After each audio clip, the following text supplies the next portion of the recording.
the media has a big role. We were seeing news clips of what was going on in the whole world. Yeah. It was just a matter of when, not if, it will come to Africa or to our country, Kenya. It's important we build the hospitals that are ready to, that are capable of handling outbreaks, isolation units, with all that, as we saw with COVID, to fight stigma on the disease, misinformation. Sometimes they even blame the healthcare workers to be the ones. They can say the disease is in the hospital, so they even might want to ban the hospitals. Yes. And that's not the case. Yeah, from the Ebola outbreak in 2014 in West Africa to we've had a number of Ebola outbreaks in DRC, Congo, yellow fever, all over, last fever in Nigeria, in Kenya. Currently, we are battling mpox, which is a disease which is now still active. Yeah.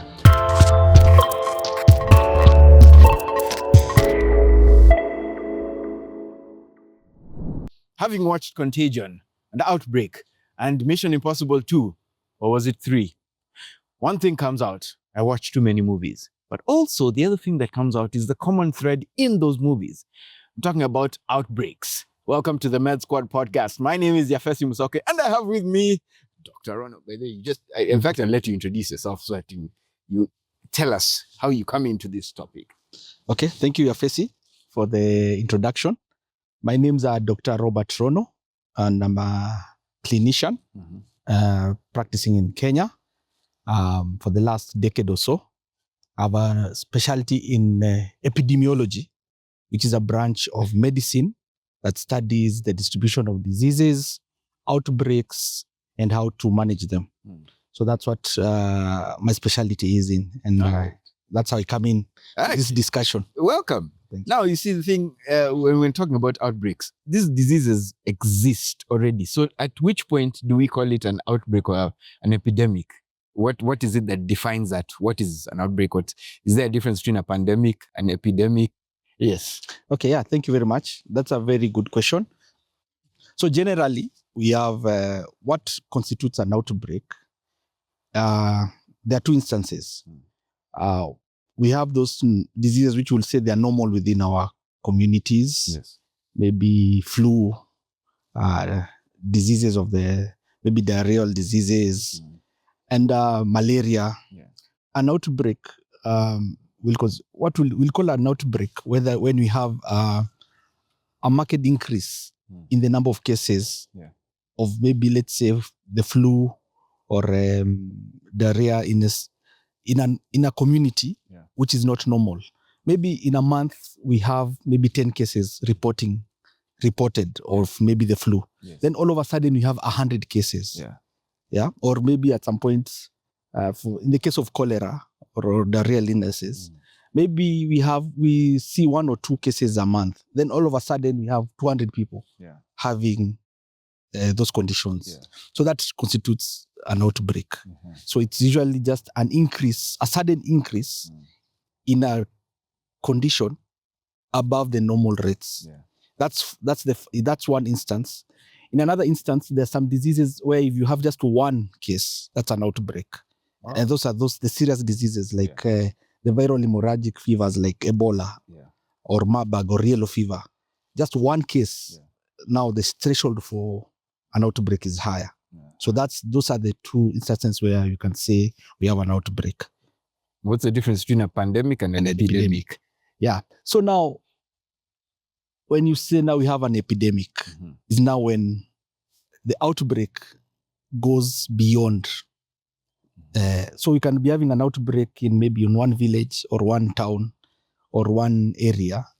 Then when now the cases spill over to now many cases in a bigger geographical area, now it becomes an epidemic. Yes. Yeah.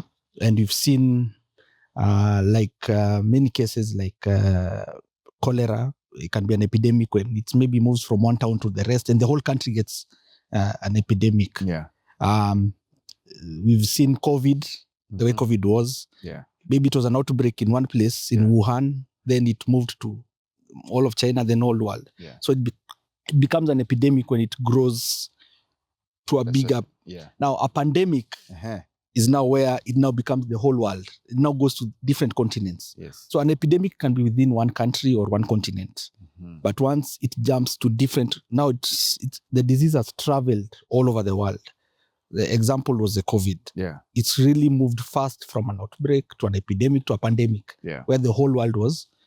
We can also use the HIV disease, where it started slowly and it became a pandemic, a global. So a pandemic is a global outbreak, as you can say. Yeah. And it becomes sustained over a long period of time. So now, is there an issue of, because you have to monitor, and they have to be reported cases. Yes. So is there an issue where you might find some of the cases are not reported, and so while there is indeed an epidemic, we do not know that there is an epidemic? Yes, and that's why we've had sometimes the silent epidemic of a certain disease. Yeah. Like we say there's a silent epidemic of maybe hypertension, maybe, so some diseases might be not reported. We are not really aware. Yeah. So until now, the health system picks it up and we diagnose it and we have the data and we now analyze, and now we can now say it's reported. So reporting is a very key aspect of pandemic tracking or management. So it's really possible that you could have maybe, but depends. Some diseases are so obvious that it may be different to hide, but like chickenpox, monkeypox, diarrhea, you can't hide. So but maybe the system does not pick it. We could be having them in the communities, but they are not reported. So reporting is a very key part of that. Then does that mean there's a skewed sense in which Africa gets to have reports of outbreaks because of underreporting? Yes, and so again, it depends on the health system. Sometimes there might be multiple epidemics or outbreaks going on, but maybe they are not detected. So that's, and looking at the African continent, a number of countries might not be having such strong health systems. So that affects the reporting. Okay. Yes. So when we come back, we'll be actually looking at the challenges, barriers, and even some of the controversies surrounding outbreaks, the epidemics, and pandemics, right here on the Med Squad podcast. Hey there! Welcome to Zuri Health HQ, where Africa's finest medical minds meet modern care. I'm Yafesi, your host on the Med Squad. Here, care is personal. It's not just diagnosis, it's direction. From a cough to managing chronic illness, we listen and we lead. Every symptom has a story. We listen, explain, and act together. Nutrition is not just about food. It's fuel, it's healing, it's prevention. We help you eat with purpose, for energy, for recovery, and for lifelong health. We are not just lab coats, we are detectives, and your blood speaks when we translate. Your mental health is not a luxury. It's your health, period. Whether it's trauma, depression, anxiety, or even wanting to speak to someone, we are here for you. At Zuri Health, collaboration is our strongest prescription. We connect expertise across Africa to deliver care that is smart, affordable, and people first. This is the Med Squad. Real conversations, real health, real people. From your inbox to your bedside, we're with you.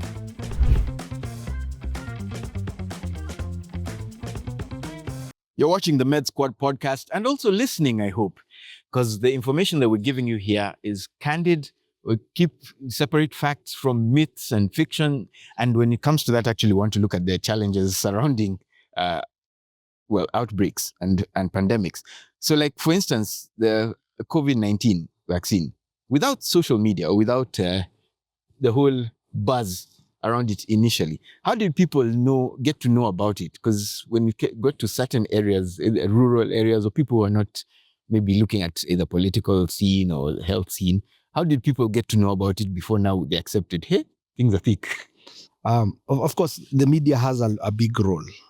Yeah. So, of course, we were seeing news clips of what was going on in the whole world. Yeah. And every time we were tracking it. And I remember that there was a time where really, it was just a matter of when, not if. it will come to Africa or to our country, Kenya. So the media has a big role, and the normal media and also social media. Yes. And of course, and we'll come to discuss more of that, how social media perpetuates some misconceptions and misinformation. Yeah. So, and it happens in most outbreaks because outbreaks are scary. Yeah. So people get really scared. Look at COVID.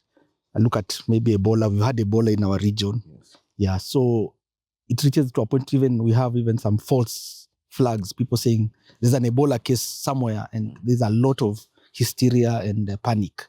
Yeah. So people get to know through that. So through the normal media, social media, rumors, even just one-to-one communication. Yeah. That's when people get to know about a certain outbreak. Yeah. Sometimes it can be the real situation or a fact or a fiction on the outbreak.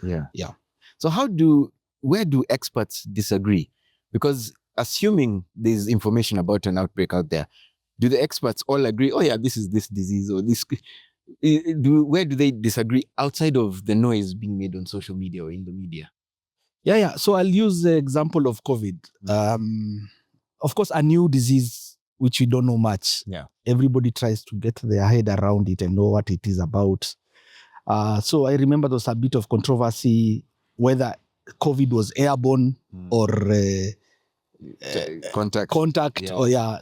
So experts at that time were not so sure that is it airborne or do you have to be in an enclosed place?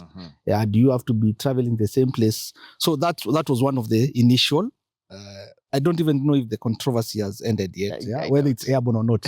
So earlier on in an outbreak, before we know much about it, so a lot of controversy, even naming it. Yes. By the time it was called COVID, the experts had to sit and give it a name. Yeah. The other controversy was on the interventions. What constitutes a cure or a intervention to the COVID? Yeah. So there were some people saying this drug works, this drug doesn't work, and so that's the other controversy. Yeah. And another big controversy was on the vaccine. Yes. So does it work or does it work? And each expert has his own situation. Yeah. So, and it happens a lot during outbreaks. Yeah. Because people are still trying to understand it, and so there's a lot of myths. Before now we come to have a common understanding without the noise. Just the experts. Yes.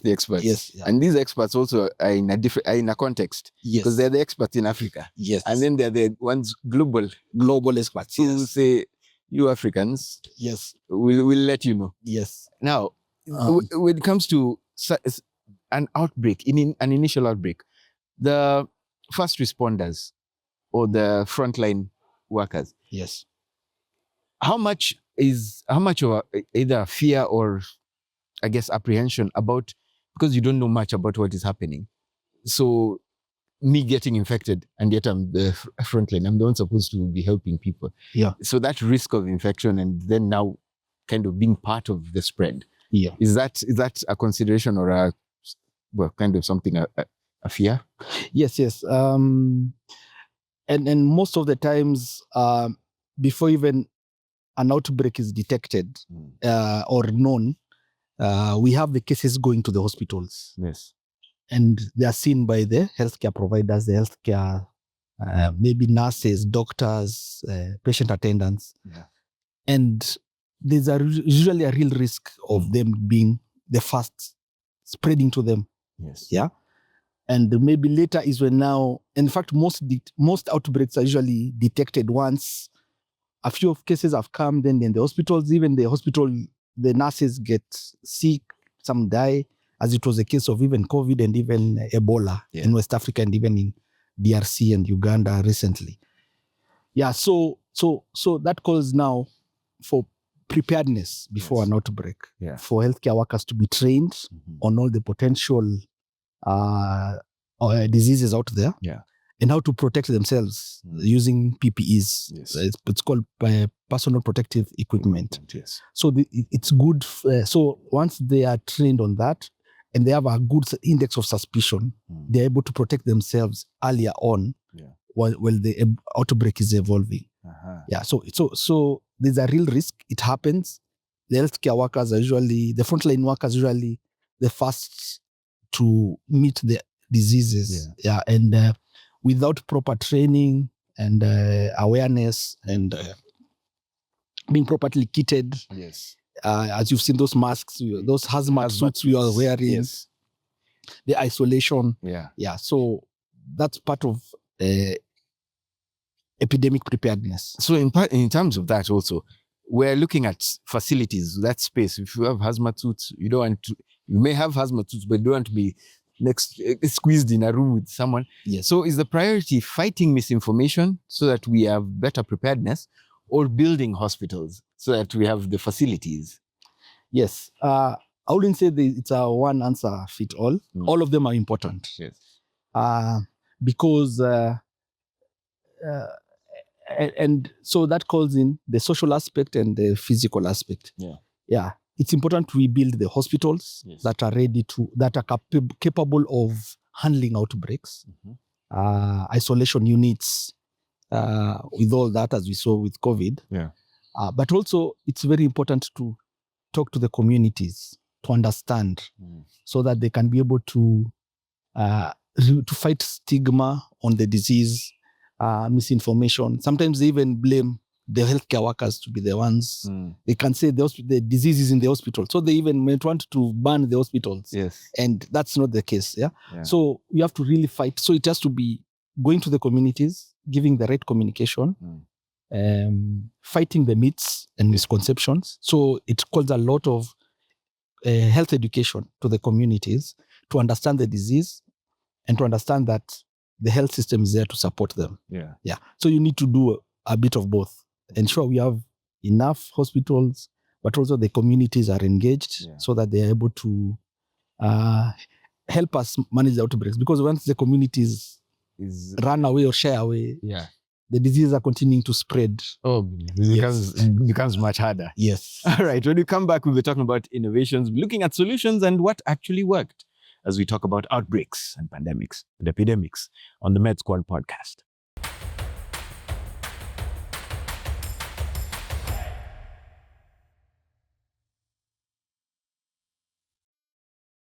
Welcome back to the Med Squad podcast. We're talking about outbreaks. Here I have Dr. Rono with me, and my name is Jeffrey. Okay. And we're talking about approaches or lessons. Which ones do you believe have made the biggest difference for Africa's outbreaks? Because nowadays outbreaks don't go out of control as much as they used to. Yes. Yeah. So I think we've learned quite a bit as African countries, and from the Ebola outbreak in 2014 in West Africa to we've had a number of Ebola outbreaks in DRC, Congo, yellow fever, all over, Lassa fever in Nigeria, in Kenya. Currently, we are battling mpox, which is a disease which is now still active. Yeah. So I think with this experience, a lot of lessons have been learned. Yeah. Health systems have been strengthened. Diagnostics. Yes. So most countries now are able to isolate the disease or the virus quickly. So that is it patient one? Ground zero. The index case, and even track. So surveillance has improved. Yes. In fact, cross-border surveillance. Now in the ports of entries in different countries, they do screenings of travelers to pick out any diseases that can travel across borders. Yeah. So we are able to do that. That's one thing. We've done a lot of training to healthcare workers. So healthcare workers are now trained, sensitized on mpox, on Ebola, on viral hemorrhagic fevers. So a lot of capacity has been built. Surveillance, as I was saying, there's a better reporting, coordination between countries, the WHO, Africa CDC. So we're able to track diseases quickly and report. So that has really helped. I think also communities are really aware now. I think now we have using the COVID experience. I think nobody that hasn't heard of COVID, I don't think there's anyone, unless somebody was born after COVID, but anyone who was there during that time, we know about COVID, we know what an outbreak is. So communities are now aware of that. And other innovations that have really helped us, vaccines. We've really done a lot of vaccinations. Like we rolled out the COVID vaccine. In the countries where there are outbreaks, like DRC, they did the vaccination of ring vaccination of against Ebola in the communities there. Right. So that's why you are seeing now the outbreaks are not getting out of hand as before. Okay. Yeah. But there are also some that seem to be recurrent. Yeah. No, every once in a while you hear, oh, yellow fever. Yes. We need your certificate before you go anywhere. Yeah. Oh, this one has Ebola in this area. Yeah. So how do we deal with that? Do we have to have a unified, we call Africa to a meeting and say, people, can we talk? Outbreaks will always be there. Yeah. So you have emerging and re-emerging diseases. Yeah. There are diseases which have been with us, and it will be very difficult to totally wipe them out from our countries. So that's why we have a lot of strengthened surveillance and vaccination. Like the yellow fever, you have to be vaccinated to keep it away. Then we have new diseases which are coming. Yeah, like COVID was a new disease. Yes, it was a new strain of the coronavirus. Yeah. So it calls again for better surveillance to be able to pick new diseases and also see resurgences of the diseases we have commonly. Yeah. So as a health system, there are diseases we watch for. There are almost like 44 diseases which are on active surveillance. 44? Yes, 44. All right. Yeah. So are they common ones? Or some some are common. Yeah. Like the yellow fever, cholera, Ebola, of course. Ebola, all of them. Then, so there's a group of diseases which are on active surveillance globally, and it also depends on the region. Yeah. Yes. So now this buzzword that is globally now a buzzword, universal healthcare. Yes. How big is it? The universe is big. Yeah. So is it just a buzzword, or are we really, really serious about getting there, knowing that an outbreak of any kind can happen? Yeah. I think, in fact, what has really informed why we need universal healthcare is the outbreaks. Yeah, because unless we have a health system which is strong enough and it supports everyone, because outbreaks actually occur in areas where health systems are weak. There's a lot of poverty. There's a lot of so then now it comes to the more affluence. Yeah. So universal cover is very important. Yeah. It ensures that even the communities which have no systems are well captured. So we're able to prevent at an earlier stage. Yeah. Yeah. So, and there's a big push by governments to actually enforce universal health coverage. Yes. Meaning there's enough healthcare workers, commodities, and the rest, and that the people can afford there's access, financial access, and Okay. Yeah. And now, even in line with that, let's look at some of the myths that come about with regard to epidemics and outbreaks. Yes. So there are some that I want to actually find out if you can bust. There are people who say that only poor countries get epidemics. No, that's not true. Epidemics can happen in any country, anywhere in the world. So long as it's a disease that affects humans, then it can happen. It can happen. But the rider is, it tends to happen more in poor countries. In poor countries. Yeah. Which means then, of course, the other myth for outbreaks are only started by foreigners. I think people have been watching movies where foreigner in which country? Yeah. Everyone is a foreigner everywhere. Everyone's a foreigner. So I think that's a myth. Yeah. Now, can traditional, because these diseases were not invented necessarily by, there are some maybe that were created by humans, but when they say traditional medicine can cure any virus, is that true? No. perhaps there are some traditional remedies for some specific conditions. Yeah.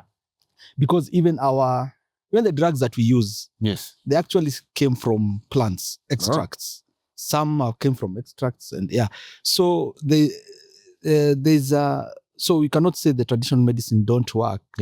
Generally, but to say that there's one for everything, yes, that won't be true. That won't be true. Wow. And so quarantine is always a bad thing. Quarantine is always a bad thing. I'll say no. From a public health expert view, no. Yeah. And I know there was a big challenge. People didn't want to be quarantined. People didn't want to be forced to stay in one place. Yeah, people used to jump over the walls to escape. Yes. But quarantine is a good thing. Yeah. Because it stops the movement and spread of disease. Yeah. So it's one of the countermeasures against in specific diseases, which may be contact or which can spread by movement. Yeah. So quarantine is one of the things. But I think what came up during COVID is that it should be done in a humane way, and you need to explain to the communities why they're being quarantined and why it's important to quarantine, and maybe for what period. So it should be in a humane way, but it's one of the countermeasures to stop the spread of diseases. So communication is important. Very important. And some people are busy thinking vaccines, outside of the ones BCG, the ones young, they're for rich people. Vaccines are for rich people. No, they're for everyone. They're for everyone. Yes. And then in line with that, if I survive one disease, I am immune from that disease for life. No. Because I'm sure some of us have had the flu many times. And you survived it, but every time it comes back. Yeah. Maybe malaria. So depends on the disease. And sometimes even some diseases, maybe you're vaccinated against it, maybe yellow fever, and you need booster shots once in a while to boost your immunity. So it's not always the case. It depends on the disease. Yellow fever is 10 years. Yes, then maybe with booster shots, then maybe you are immune for life. So it depends on the disease. Okay. So this one is a controversial one. The government always tells the truth during pandemics. I can say yes, because it's in the government's interests to give you the right information so that you can actually intervene. But of course, there's a reason why that myth is there, because sometimes during pandemics, people don't trust the government. Yes. And so it requires a lot of communication from all actors. Because it is during a pandemic or an epidemic or an outbreak, the government is a primary responsibility holder to ensure everyone is safe in the country. So if you don't trust the government in a pandemic, it creates chaos. Yes, and that's what happened in some instances. So it calls upon more communication so that we build trust, so that you do not ask that question. So you should be able to trust the government. You should be able to trust the government. Yes. All right. When we come back, we'll be we'll be receiving practical advice because we built some trust with you, I hope, right here on the Med Squad podcast. Stick around.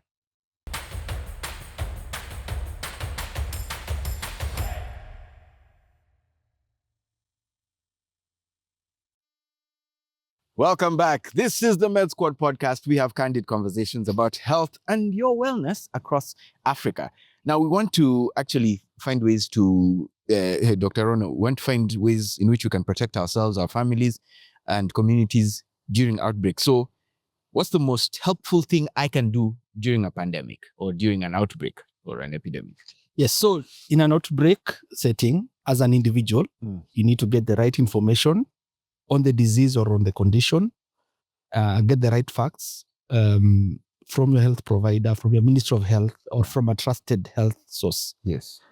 So that you do not perpetuate false information, misinformation, and panic. Yes.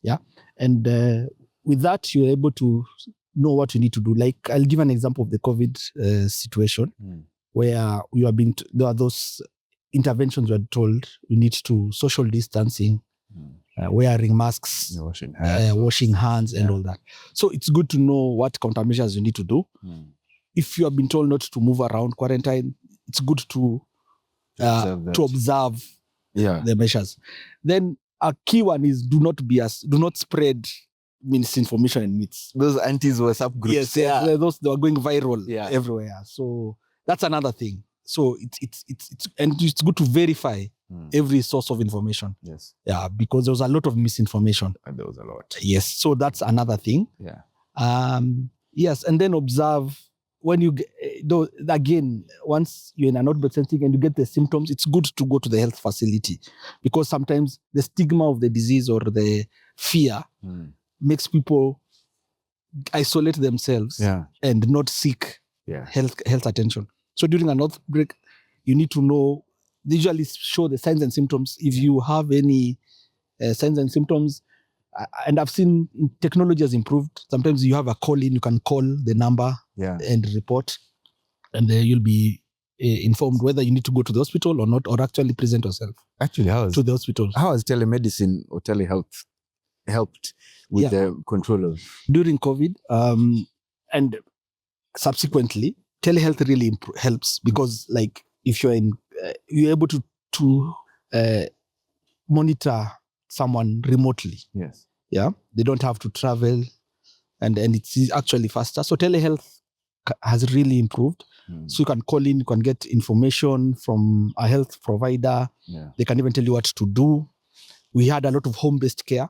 So sometimes in an outbreak, like we had in COVID, the hospitals were full. Yeah. So now the critical were the ones in the hospitals, and now if you can watch your symptoms at home. So home-based care and telehealth can really help in such situations. Yeah. So giving information, getting care, and following up how you're doing. Yeah. So with messaging, what is more effective, the government or community leaders? Which one? Yeah. I think both are important, but what has been really effective has been, you tend to trust the person you know more. Yes. Maybe your local nurse, your local village elder, your local community leader. So those ones are very important at that level. Of course, the government at higher level to tell that. Yeah. So what has been really effective has been using local leaders. Yeah. Community leaders. Yeah. So community leaders tend to be more trusted, and people. They usually, so whatever messages they pass tend to be more believed, and so it's up to now the health authorities to work to work at the community where an outbreak is, where the diseases are, to actually ensure that the right messaging is passed, the right prevention messages are being adhered to. Okay. So when it comes to things like, I don't think we've ever seen anything as extreme as that lockdown, a global shutdown, lockdown. But then now countries are still, at least up until even this year, they're still recovering from the economic hit that we took that time. So are lockdowns worth the cost, or should we have better strategies in future? Yes, of course, and that's the issue of outbreaks and pandemics and diseases. They both have a human cost and an economic and a social and psychological cost. So that's why outbreaks are what they are, or an epidemic. Yeah, and of course, a lot, I think billions, the world lost billions, if not trillions of dollars during the lockdowns. Yeah. So now that calls into better preparedness. We need to be prepared so that we do not reach an area where a disease spills over until you need lockdowns. Yeah. But during COVID, I think lockdowns were necessary. Yeah. Because I'm sure perhaps the disease will have been worse if not. So are they worth the costs? If you're looking at disease control, what is the cost of a human life to that, or human lives, because an outbreak does not affect one person. Yeah. So lockdowns are maybe the most extreme of countermeasures. Yeah. And depending on the disease, sometimes lockdowns are necessary. Yeah. So now, what do you think our outbreak preparedness looks like now. Are we in a good place? And also considering that some funds were withdrawn because people entered office and said the whole world. Yeah. Yes. I can say a lot of lessons have been learned from everyone in the world, but particularly for us Africans, countries, because we saw that our health systems were not so strong. We may not we had no capacity to make vaccines. Yeah. So I think we are in a much better preparedness state. We've learned over the years, but preparedness is continuous. We need not to relent. Yes. Because we don't know what the next outbreak will be or when will it will be there. Yes. Just a matter of when. Yes. So I think we need to continue on all pillars, ensuring that we are better prepared. We continue training healthcare workers, engaging communities, getting capacity to manufacture commodities like masks, all those things. Yeah. Of course, the recent withdrawal of funds from the global health space means that as countries, we need to be self-reliant and efficient in using our resources to be better prepared. So I think that's another challenge. Yes. And we cannot wish it away. Yeah. And so those are challenges to all of us, all stakeholders, to ensure that we continue being prepared despite the reducing funds from the donors. Yeah. Yes. But the future is bright. There is hope. Yeah, there is hope. We have the minds. Yes, you have the minds, you have the capacity, and we've learned lessons from the previous outbreaks. And we did, I think to some people surprisingly well. We did very well. We did very well as Africa during the COVID. And I think it means we are up to the task. We're up to the task. Yes. Well, that brings us to the end of this particular episode. Of course, the information here is not just for you to keep. It's for you to act on and to share. At the Med Squad Pod. Those are our handles. Follow us. Let us know what you want us to address. Any myths that you want us to bust, we will do that for you because we are the Med Squad. See you next time.